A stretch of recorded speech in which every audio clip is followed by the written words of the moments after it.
So let's talk about the PIQ and the Common App. But let's be honest, this video is more about the PIQ. Common App is in a very similar vein, so I just simply mentioned the fact that whatever you get from this video is largely applicable to the Common App, but otherwise just some insight in terms of narrative writing altogether here. So I'm going to kind of freeball this presentation. I give it every year essentially just to kind of talk about what narrative writing looks like, some tips, some examples, and things you should do for your own reflection process, right? This should only be like one of your sources. You should really ask around for anyone's insight, teachers, counselors, your own peers, etc., just because any feedback really can be good feedback. People are more critical than you think, and especially those who are in this game of these college applications, they will give you, I think, serious ideas and insights to what you should do. So let's talk about the PIQs real quick, and I might have a little bit of out of proportion for this presentation here. Yeah, a little bit too big here. Okay. Let me just make sure everything's okay now. All right.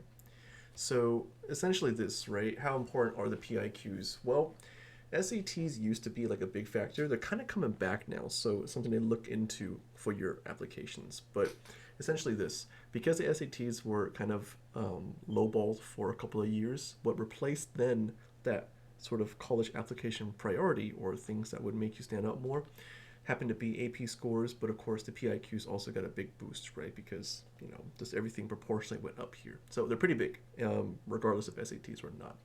So even though SATs are still largely considered for things like privates or, you know, scholarships will also ask for PIQs, sorry, for SAT as well, your big kind of sway, I guess, for your application is going to be these PIQs. So whatever you write here is not just arbitrary. It's not just like, oh, are they really going to read it? Yeah, they are. They're going to read it, and they're going to use this as their determination of the extra push as to whether or not you make it to the college, right?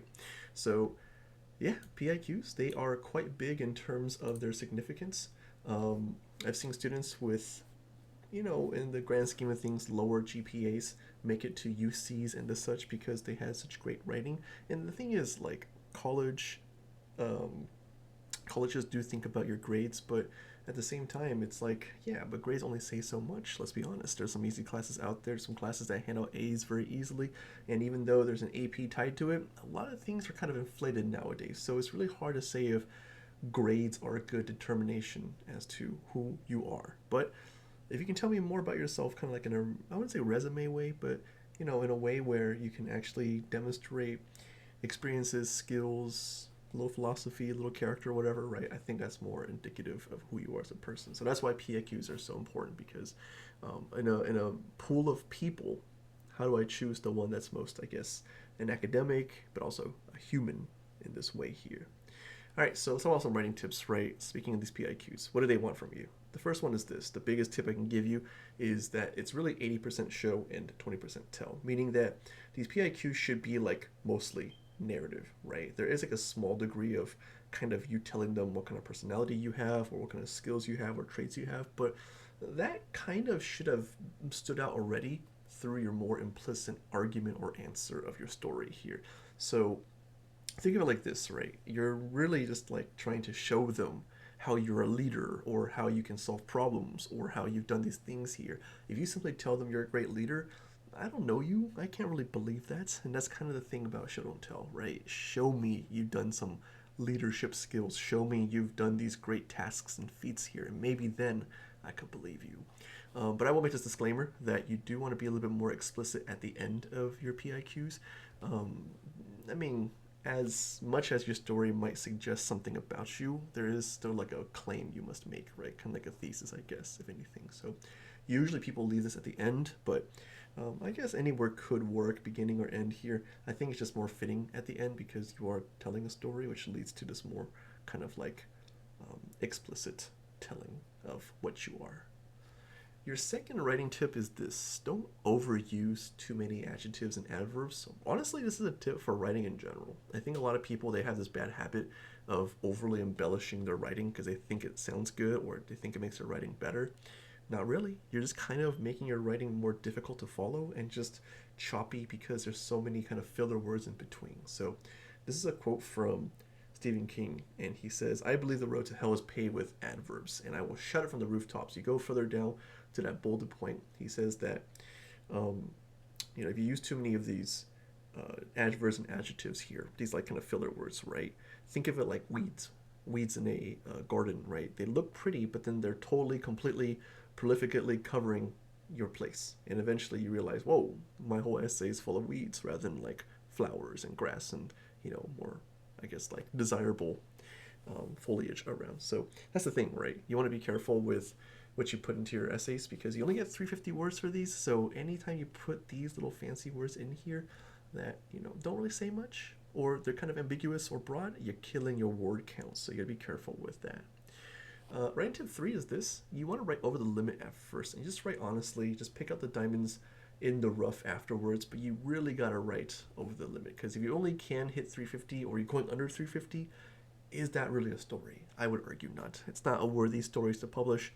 It's something that's kind of just, on the fainter side of things, right? So just kind of write about experiences as much as you can, and you're going to have fillers at this stage of your writing. This is your rough draft, right? And when you do this rough draft, you're just going to put down all your memories, all your description of things, all that imagery you want to put in, all the sort of dialogue, whatever, and you're going to cut it out eventually. But you're starting here because you have to consider then, what can you really expound on? If there's a story that you can really put like 700, 800, 900 words into, that's the one, man. That's the one that's like most definitive about who you are as a person. And that might be a scary thing, because you might think, well, I could tell a story about it, but isn't it kind of an arbitrary thing?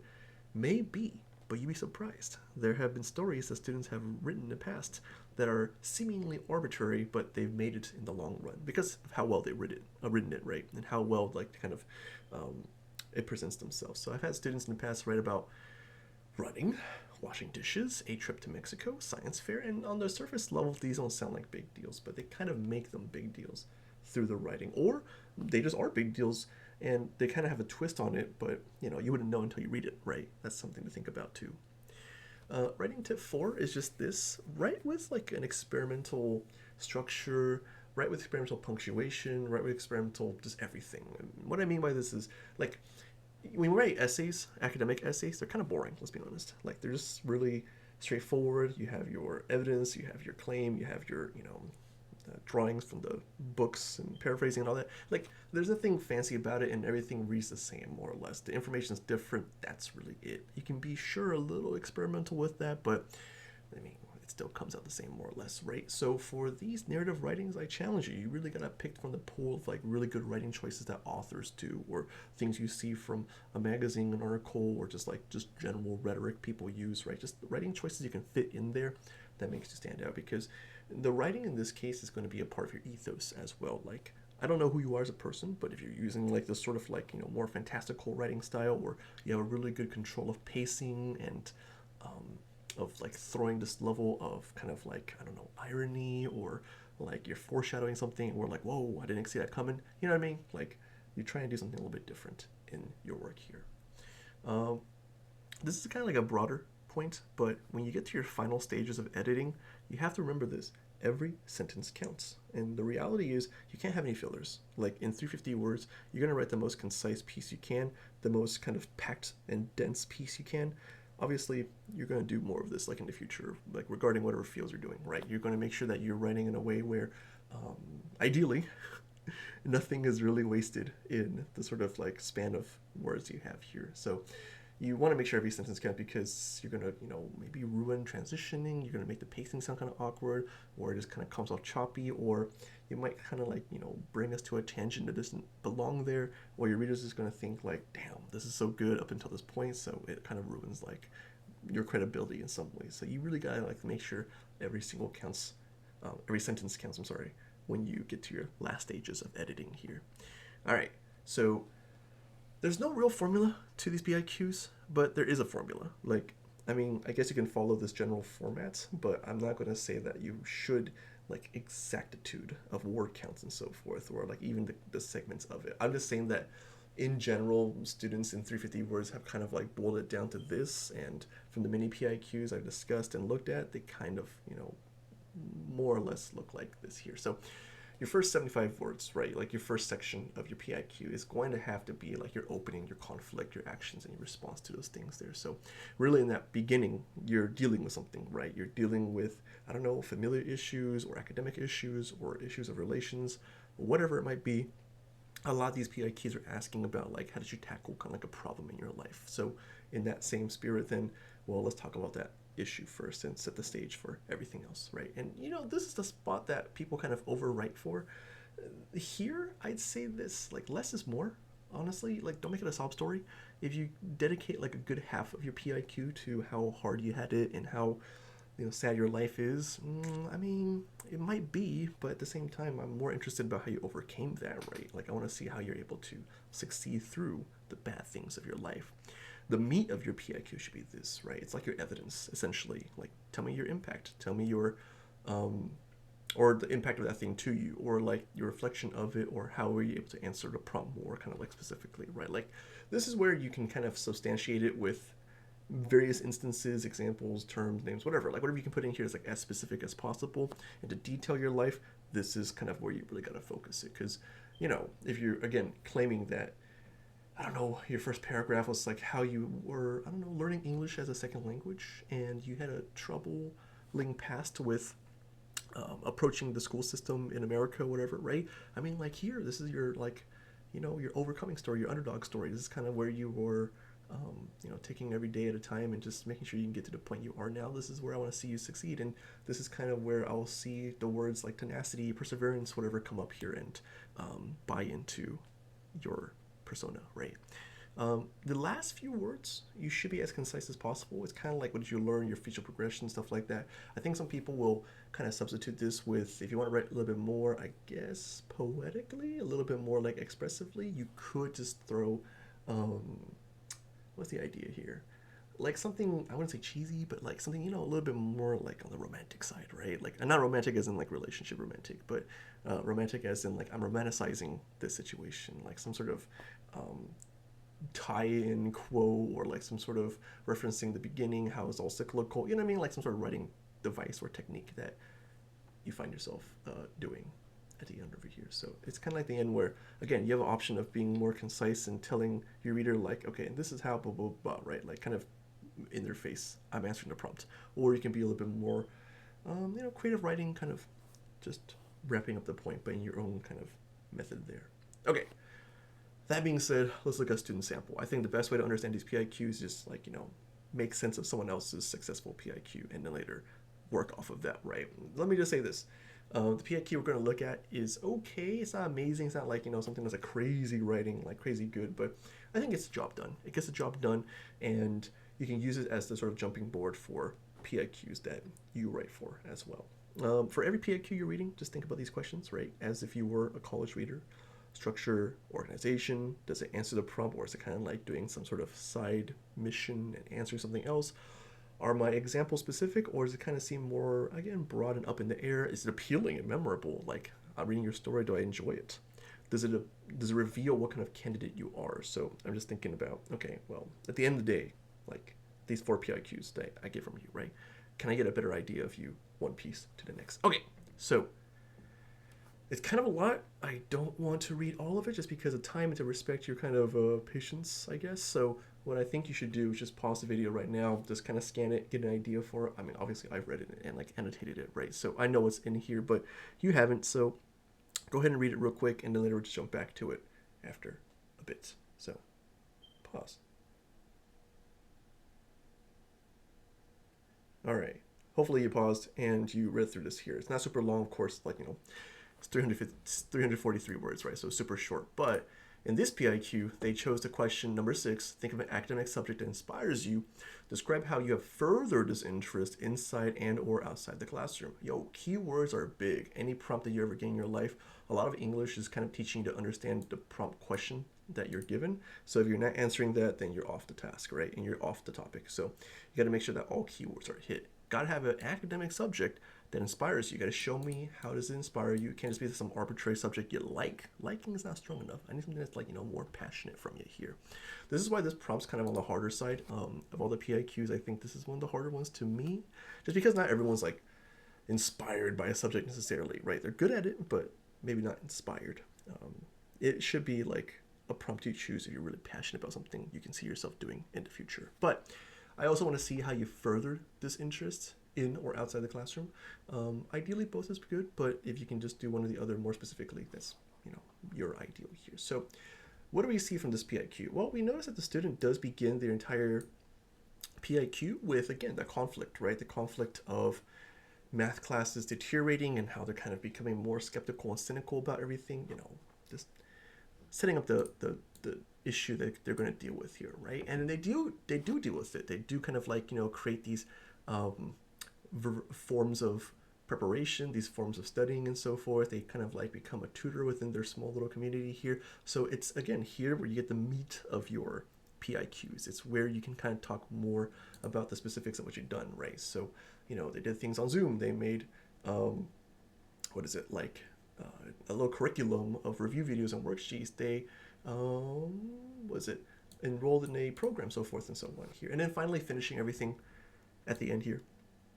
They are kind of doing, I think, maybe like a mix between the explicit and implicit. They do mention they want to be a future math teacher, but at the same time, they kind of like refer back to what their grade teachers have done, like the good memories of the first paragraph, right? So they do a little bit of that sort of like poetic writing, but they also kind of like, sneak in, hey, by the way, this is what I want to do. You can kind of see like through the evidence of everything that to be true, right? So this is like PIQ 101. I think this is like the most standard form of PIQ writing. It's, again, not bad writing. Nothing really super stands out to me, but it's clean, it's effective, and boom, boom, you should have something like this for your PIQ, at least for like the general structure, right? Obviously manipulate how you see fit, but this is kind of what you're aiming for if you have no idea about PIQ formatting here. Okay, some last few slides for you to consider. A couple of things to think about as you're revising, more on the technical side. Really, sentence length matters. I'm talking about like diversifying your writing, right? And again, this is for all forms of writing here.